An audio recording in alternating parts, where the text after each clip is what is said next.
Good day, traders. This is a Tradesight trade recap brought to you by eSignal 11 Charting. Wanted to walk you through on the the S&P E-mini futures contract, a specific signal that we got today that we pointed out to our subscribers using our powerful Tradesight Comber tool. And this wasn't just important for the futures themselves, it was also important for anybody trading stocks at the time. So let's walk you through sort of what that looked like. And you're going to hear a couple of noises along the way as my alerts go off.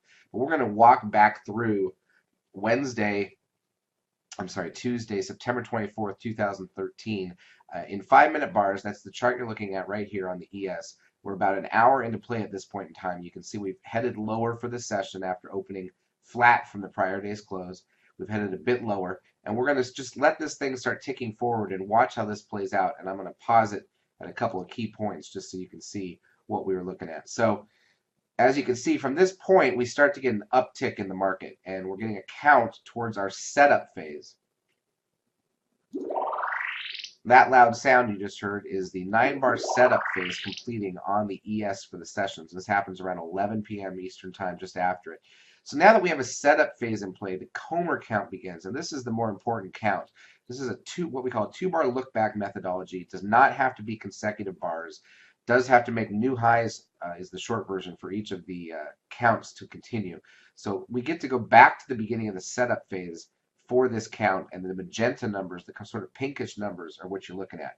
If we were to get to a 13, that is the ultimate sell signal on the Comber itself. So here we go, 1, 2, 3, 4, 5, 6 already in play. Now let's go forward bar by bar and take a look at what happened over the course of the rest of the session. And at this point, realizing, of course, that we are in the lunchtime area of markets, so things slow down a bit. But what's interesting here is over lunch, as you can see, we went sideways, and then we started to tick up a bit. And here we are, we have an 8, 9, there's a 10, there's an 11.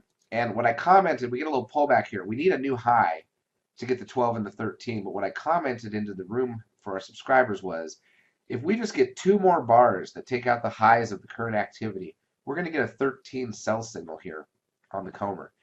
And if we do, that's probably going to be the high of the session. And that's a great warning to know if you're long stocks. It's also a setup for a futures trade itself if you're interested and you trade futures. So it's not just about one or the other. We use this tool both ways. And let's watch what happens here. There's the 1 o'clock p.m. line right there. Still folding kind of flat. And again, lunchtime, not a lot of activity, but we do have the setup. Now here we go. As we head up, there's your 12. And this bar, I'll jump into what's called projection mode. This is your 13 right here. So using our tool, we would expect that this bar is now the high in the short term on the ES futures. And again, if you're long a bunch of stocks, this might be a good time to either take them off or move your stop up, just in case this actually comes into fruition, which it does about 75 to 80% of the time. And then I'm going to show you how the rest of the day plays out. So here's 2 p.m. Eastern time. This is when traders tend to come back from lunch. You've got the signal active just right before that period. Up here is a risk line, this pink line up here. If we break that line, then the signal's negated. That's sort of your stop out point from shorting up here. Let's see how the rest of the session plays out. There I am. Sorry, jumping ahead a little bit there. Here is the rest of the session right here. So you can see the rest of the move is straight down. A full 8, 9 points on the ES from there. It's a pretty big move down from that 13 sell signal.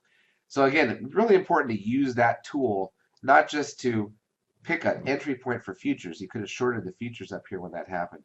But to use that for your stock trading. It works both ways. It's not just a one or the other type of thing. I don't know how anybody trades stocks without monitoring the futures market. And when you get such a specific signal like this out there that's going to give you the high of the day, I think that's really important to pay attention to even when you're trading stocks. This has been a Tradesight Trade Recap.